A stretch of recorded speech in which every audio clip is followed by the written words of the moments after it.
Welcome to Love and Hustle. We share unfiltered stories of marriage, entrepreneurship, and scaling to seven figures without losing sight of what matters most. The raw, the real, the sacrifices, and the lessons learned the hard way. This is Love and Hustle.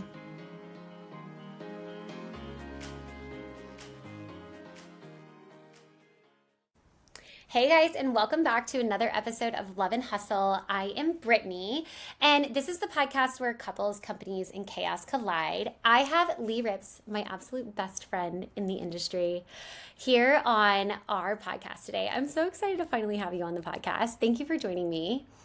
Absolutely. I'm excited to be here and get to talk with you guys. So, Leigh, will you just, first, let's tell the audience what we're going to talk about today.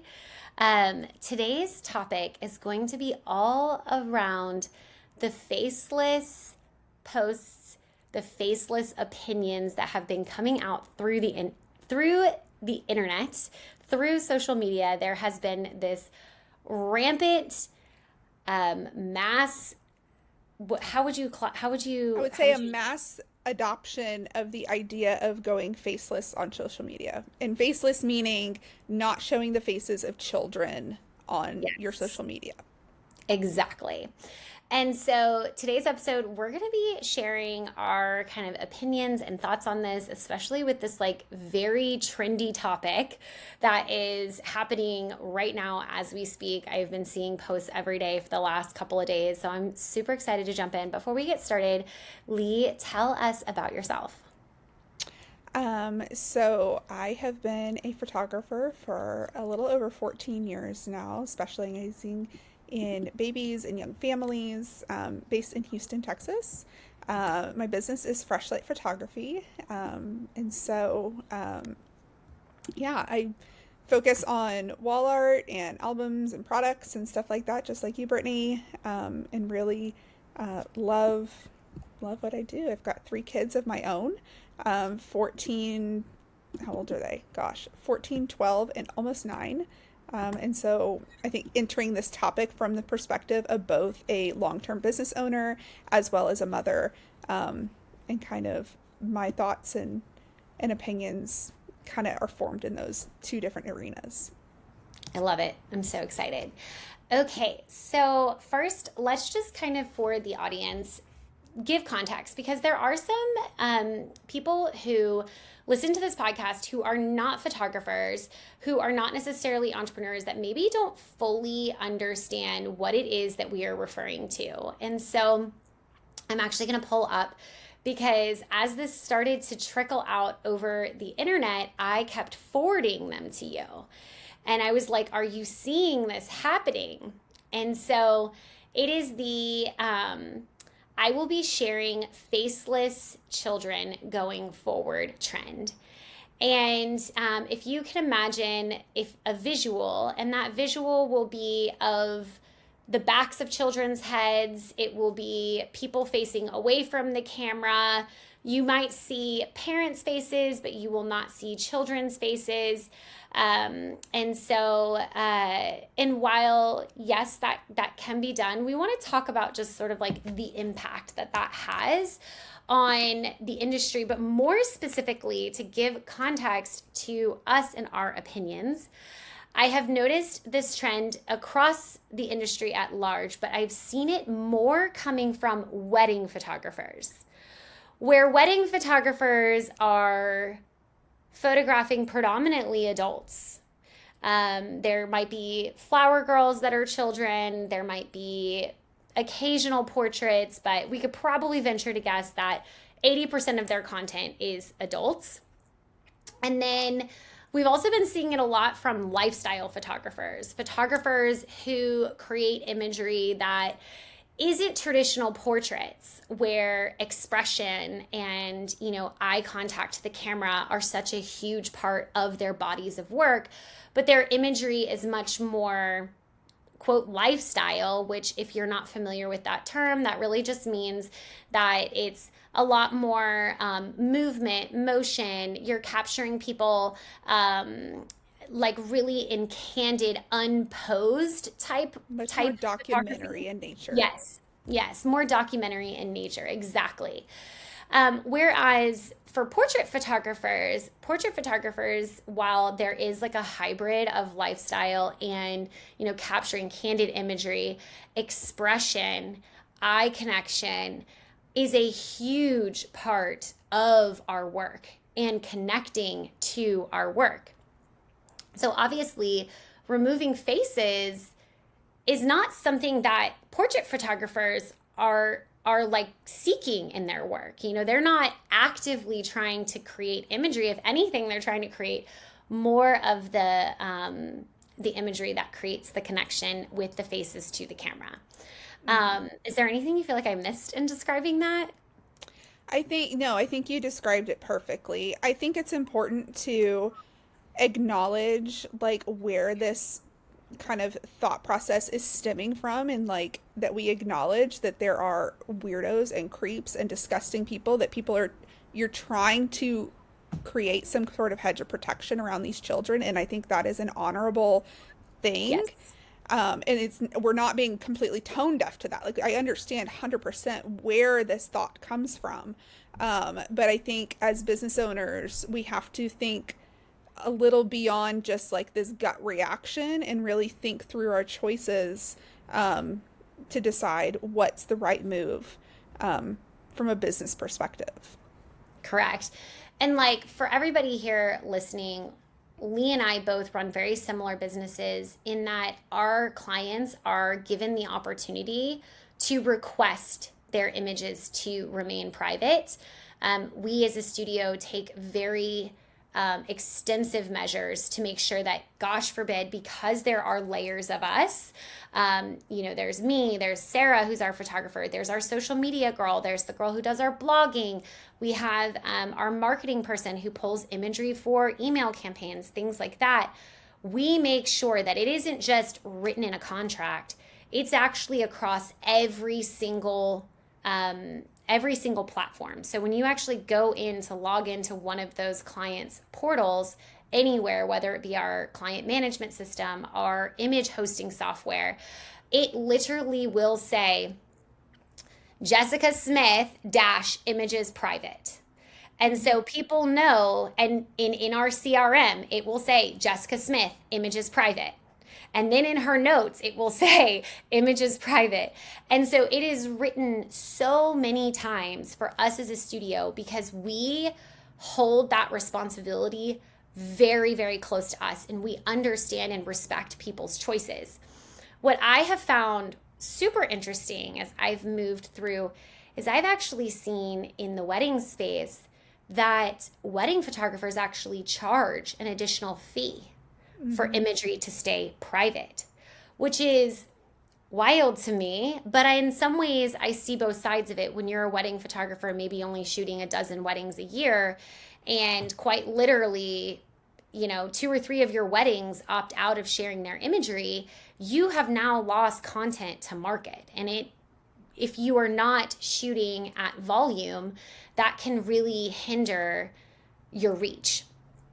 I've also seen where, imagery, I've heard wedding photographers defend that perspective of charging and saying, well, as soon as I no longer can share the imagery, the partnerships, that impacts the partnerships and the sharing of the imagery to the partnerships I have in and around the wedding space. And so they charge this fee associated to how it impacts their ability to market, network, and utilize the imagery throughout their business, not just delivering it to the client itself, which I find absolutely wild that people would charge a fee to keep privacy. But in some ways, I guess, I'm not a wedding photographer, so I don't I know the get it. severity Yeah. of the impact. I But get it. I get where they're coming from. I feel like we're not wedding photographers, right? But I am a bride currently who has shopped for many wedding photographers for the yeah, last yeah, year. And so in my mind and the way I am a shopper, I would much rather the price be, it's $8,000 for the wedding. If you let me share your images, I'll give you $500 off. And then and play it that way to incentivize people to let you share the photos rather than punishing people for maintaining privacy. 1,000%. I completely agree. I think it's wild to slap a fee on privacy. I almost feel like privacy is like a right. I remember I was looking for a birth photographer for Scarlett, and there was a birth photographer. I did a consultation call with them. I had met with a few different photographers. The one that I had used for Maverick was not available anymore, and so I remember I read through the contract and I said that I wanted my images to remain private. I mean, hello, I'm like birthing a baby, okay? So this is like, these are not like, these are very graphic photos, and who Very knows? intimate, very private. Yes. Yes. And who knows what's going to happen in that delivery room, right? So, for me, I just was not willing for that. And they said no. And so I came back and said, would you be willing to meet me in the middle? And I could share some photos, but not all the photos. Like, would you allow me to select the imagery I'm comfortable with you sharing, and you create a separate gallery of images, which I've heard that that's pretty common. People will allow that. Yeah. Especially like in the boudoir space, or, situations where there's potential nudity and things like that. They'll allow the photographer access to certain photos for marketing purposes. And it was like, no. It was all or nothing. I was either willing to agree to release my imagery or I was not. And I didn't book with them because of that. And that was really wild to me, that there was no like meet in the middle at all. And there was also no incentive, sort of like what you're saying, of like, well, we're willing to like give you a credit towards whatever if you allow us to share whatever. So now, obviously, in the context of children, it's very different. And so when parents tell us as businesses that they don't want them shared, we're happy to do that. But what's happening in this faceless movement that's happening right now is that there's like this blanket decision that's being put across the board on the business, and there's impact to that in multiple facets. And I think that that's kind of what we wanted to talk about today, is sort of our perspective of what the impact is of that, more specifically to the portrait space and what we sort of see in and around it. So, okay, so let's talk about when I first sent you. So the first post we saw was keeping your images private. And the person was sort of like, let's talk about privacy. And you sort of shared how you felt that making this announcement was inviting people who otherwise wouldn't have considered this, or, like now is now saying to people who have felt comfortable sharing their children's faces, now it's like inviting a conversation that they should reconsider this. And almost saying like, hey, as soon as we put this out there in the universe, it's what we attract. It's what people now start to think that they should do with their images.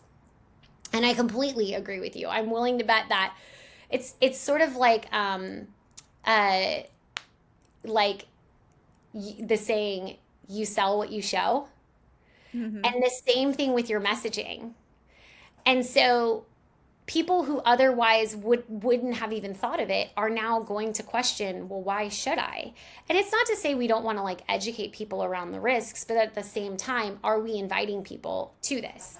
But then the faceless trend really took on, and like that particular person was just sort of like saying, hey, they're like she was sort of taking the stance that we take of like, we're happy to respect your decisions.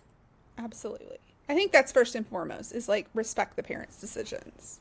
Yes, but it's almost like when you verbalize that, you start to now attract people who may not have otherwise said twice about it, right? Right. Then we really started to see the faceless trend of like, I'm going faceless. And I know the next post we saw was from a wedding photographer. And we were sort of like, yeah, that's easy to say. It's easy to say I'm going faceless when only 20% of your imagery includes children. That's easy to say. And then the next one we saw was a lifestyle photographer. And we were like, yeah, that's easy to say when your imagery is jumping around a field or, running through a house or, bouncing from sofa to sofa. That's easy to say when the imagery you create already evokes a level of candidness. But when you're a portrait photographer like you and I are, that's like hard to do. Really It's hard to do, and it requires a complete shift in how the session is conducted. And that for me is one of the two main issues I have with kind of making this broad statement. Because in that same thing, in that same post, she goes on to say, this isn't going to change how I shoot sessions. Everything's going to be just the same. And maybe in a context of a lifestyle session, that's true. But if I needed to create, 5 or 6 faceless images in order to have something to market with, I absolutely am going to be changing how I approach the session, at least for a portion of the session. And so you're now having to recreate images that in our space of portrait land, nobody's buying those. Nobody's putting those on the wall. They may end up in an album, probably not if they're trying to get, to cut things. And so you're creating images that parents probably don't want unless they are also faceless, in which case they've already told you can't share their kids' pictures. And so so a client's now gallery is going to have images that they don't want or need.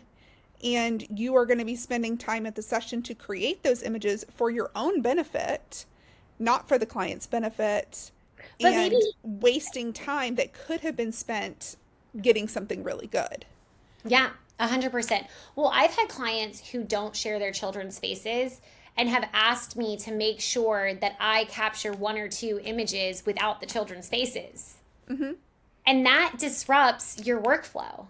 I mean, that's not what I aim to create for you, because I know that when I sit down with a client, you and I both know the 5 shots that sell.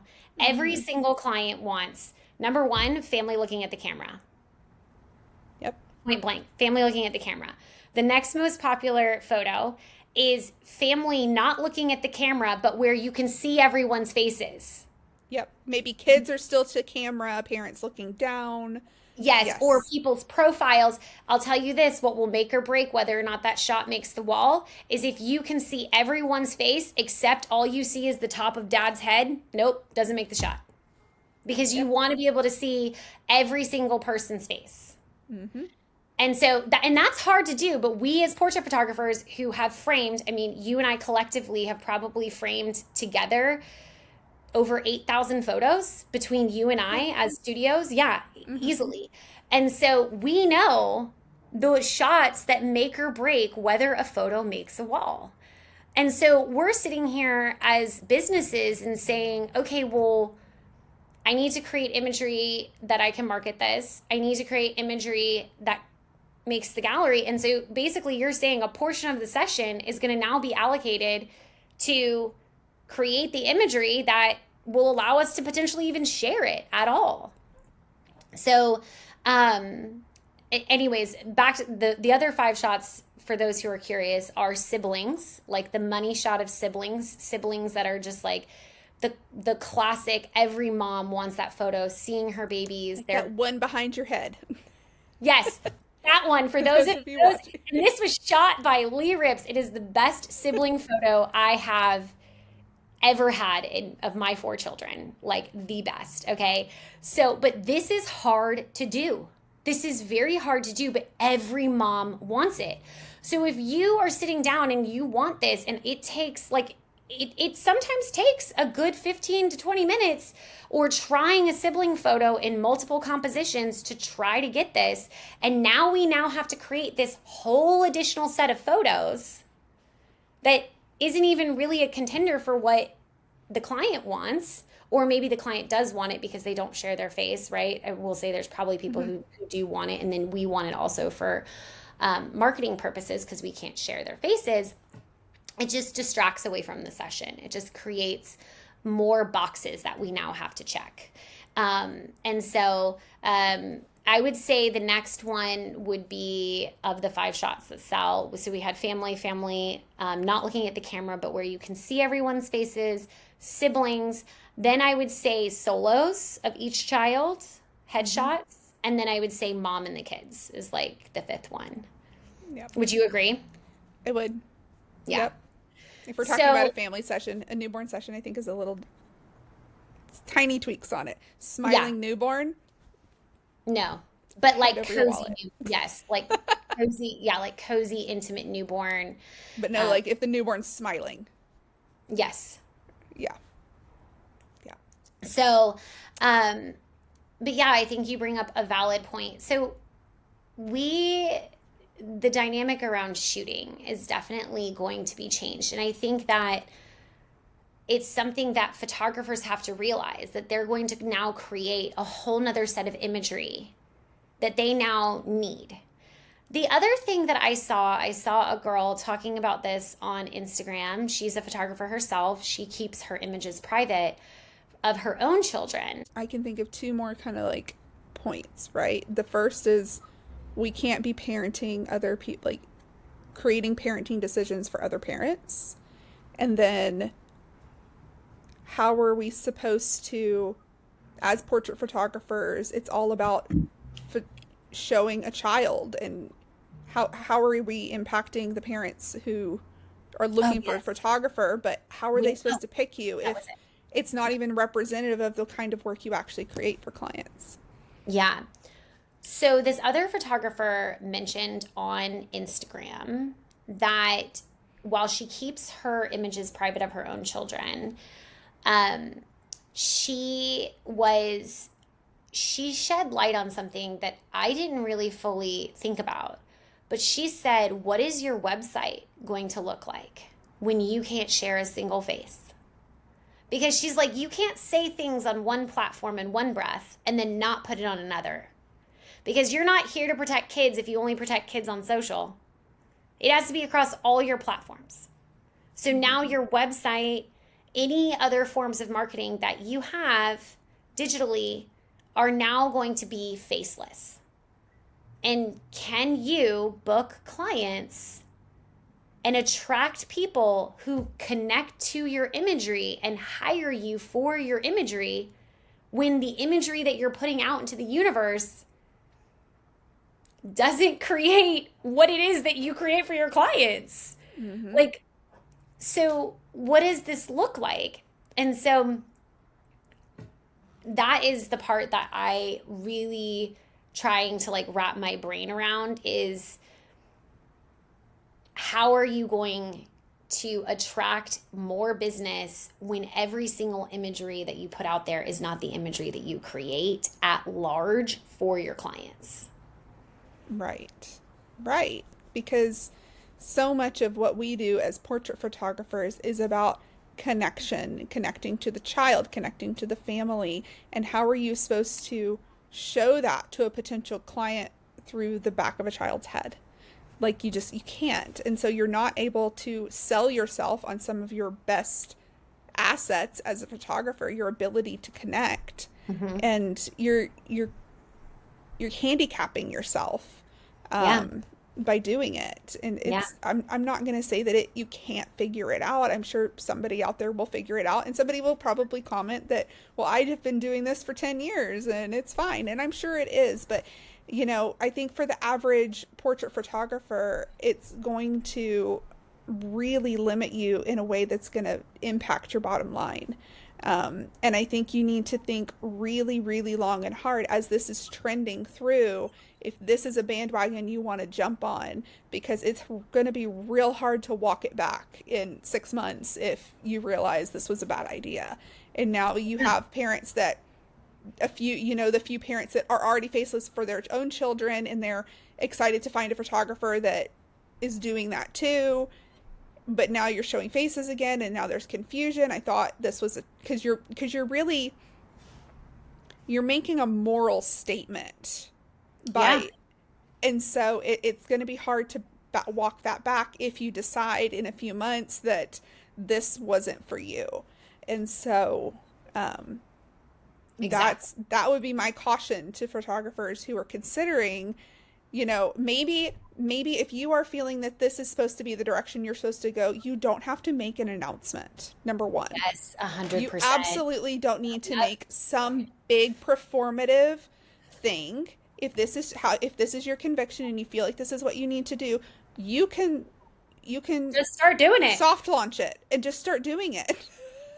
Yeah. You don't need to make a seven slide Instagram post about this and stand on some kind of high ground that you are protecting children more than anybody else. Just do it. You don't need to make a big show of it. You can just start doing it. And so, Yeah. and if clients ask, like, hey, why don't you have faces? Which they very well might. If I was a potential client looking at somebody's body of work and being like, where are the children? But I might ask. And you can explain it kind of in a more personal way, Yeah. Or but you can like update your bio of like, this feed is faceless. Where, yeah, like to see bodies of work with blog face. post about it and post a Yeah. blog post because you could take that back down if you need to. I just see it as people jumping on a bandwagon, and I think it's going to end up biting some people in the butt. And Yeah, I agree. I'm not big on bandwagons in general. No, So you and I have seen a lot of bandwagons together, and we've yes, been we like, have. oh, we're not getting on that one. Like, and we'll just watch it play out. We're like, oh man, glad we didn't do that. Yeah. Um, yeah, so, and I think you and I have always like, we've always felt very neutral. The other side of it too is that I don't really feel that it's my place to make those decisions for somebody else's children. I have clients Exactly. that have asked me why their children have not made my social. They're like, we've been your client for 6 years. We've never made the gram. Like, when are we going to get to make the gram?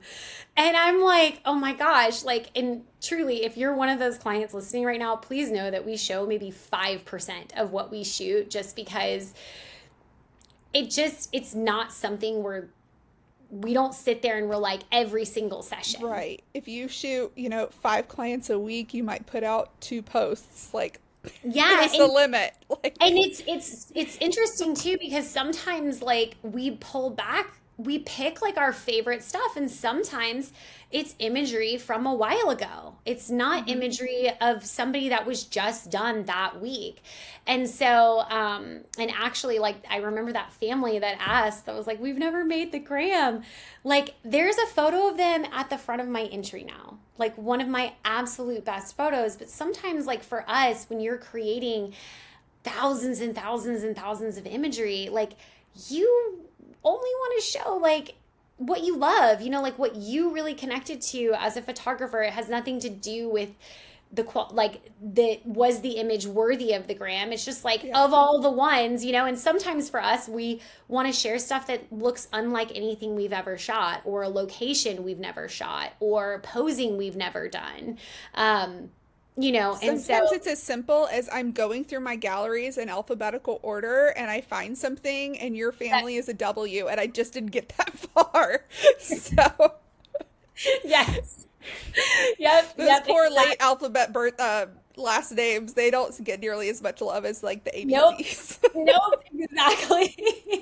Yeah, I'm going in alphabetical order. Yeah, for sure. And sometimes we'll sit there and as a studio, we'll be like, who had a really good, like, 6-month old that was really chunky, Yeah, Like, and we're like, who was the rolliest baby we had in here? And someone's like, oh, the baby back around Christmas time. Remember that one baby, And that's the one that we go and we pull. It's like right. not at all like for us as a studio, there is really no rhyme or reason for like the exact imagery. It is a case by case scenario on, what it is. And I know sometimes my social media girl will pull stuff and I'm like, that's not our best work. Like, I want a better image than that. You need to go find some, and not to say that our clients didn't love the photo, but we also know like what our best work is and we want to put that forward.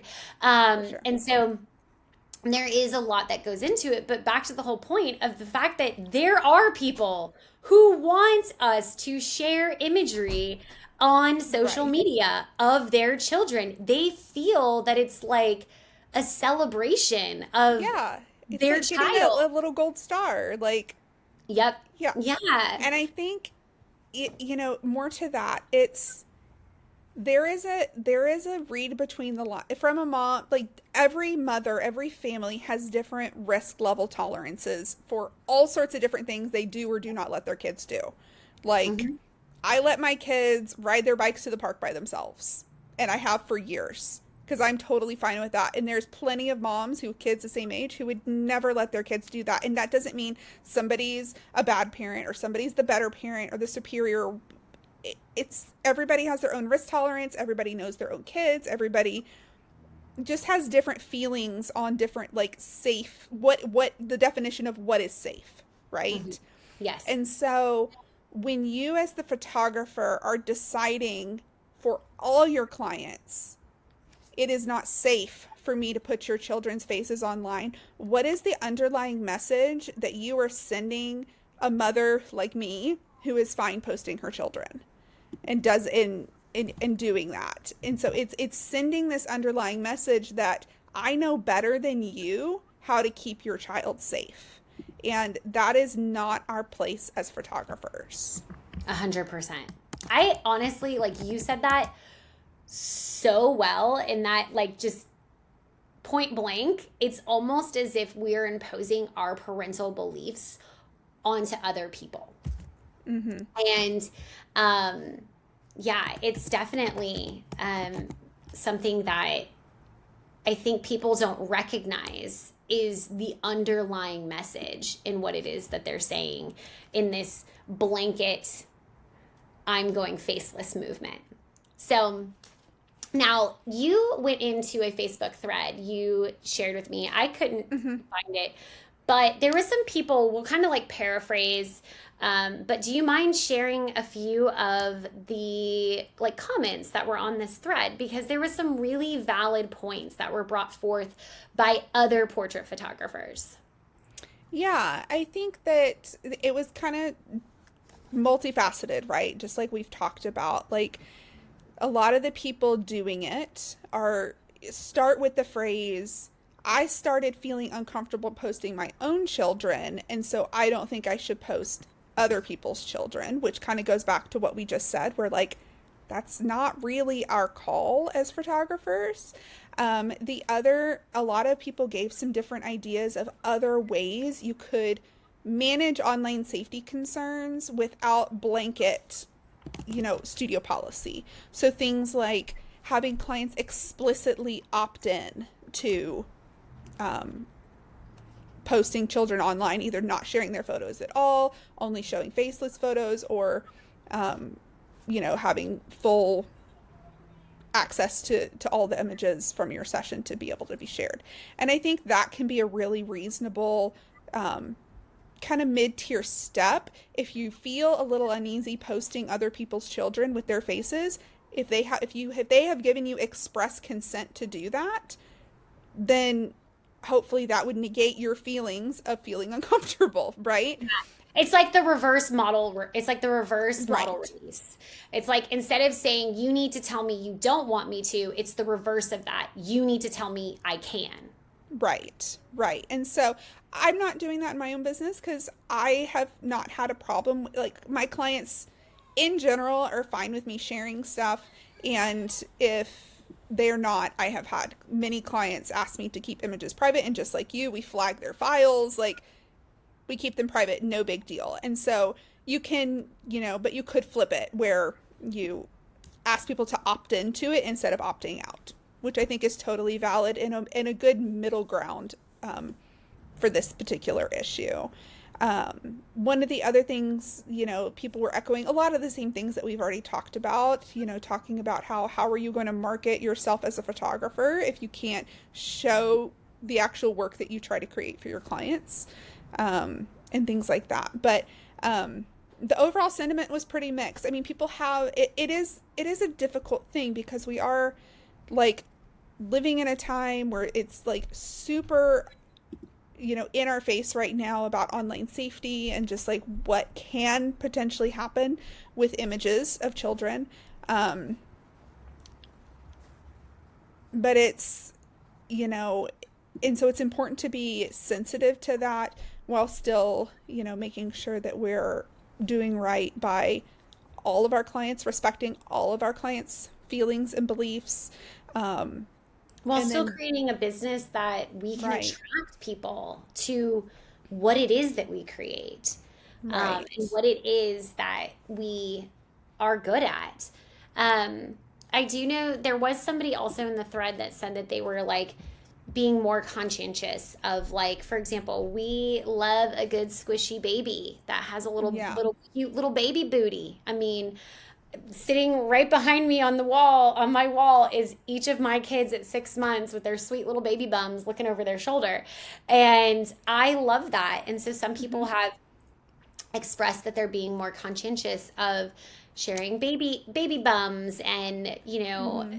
that would be. Topless children, like cake smash where they're just in a diaper and maybe not showing those. And I think that kind of stuff is fine. But I think all of it's fine. At the end of the day, everybody has to do what they think is best. My whole hope in this podcast is just to give people a little bit extra to chew on before they jump into a decision just because they think that's what they're supposed to do now because everybody else is.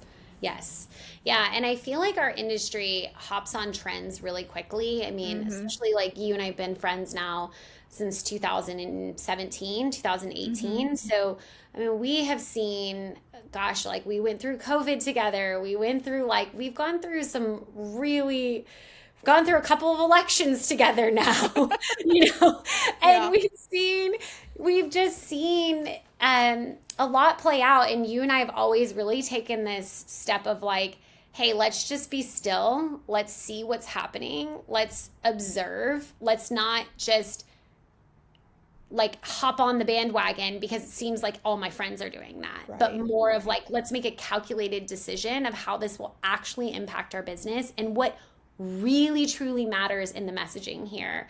And so, and again, not that we are not willing to respect our clients and their choices, because wholeheartedly we already do that, Mm-hmm.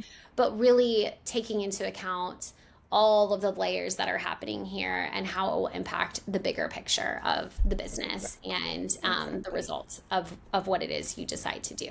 So, well, Leigh, thank you as always for coming on the podcast and sharing. I really hope those photographers who are listening enjoyed this. Those who are not photographers got insight into what it is we do and how we think through all of the layers to our business. And regardless of what you choose for your child and your business, whether that be faceless or not faceless, we really thank you for just listening in. So, Yeah. Thanks for having me. This is fun. bye, guys. Until next time.